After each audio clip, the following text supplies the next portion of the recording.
বসলো না, ফাড়ের উপরে নাজিল করলে কুরআনের ডরে আল্লাহর ডরে ফাড়ে খাফি তো গুলি দিত।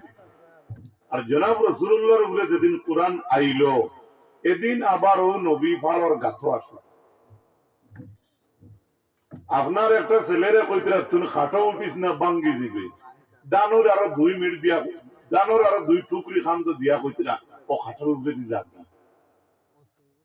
নিজের বুঝার বেলায় বহুত বড় বেআখলি কথা, যে নিজে তুই এবার যাইস না ভরি দিবি, আবার এর যদি সাইকেল দিয়েও বাঁধি, এটা আমার ব্যর্থতা, আকলোর গুণাগার, যেটা আমরা আঞ্চলিক ভাষায় দাওয়ালি ভাষায় আল্লাহ কইরা পাহাড়ের উপর কোরআন নাজিল করলে ফাড় গলি যাইত, কিন্তু যেদিন কোরআন নাজিল হইছে এদিন রাসূলুল্লাহ আবার ফাড় আসলা। সুবহানাল্লাহ কইবেন, ফাড় গলিল না, নবীও গলিল।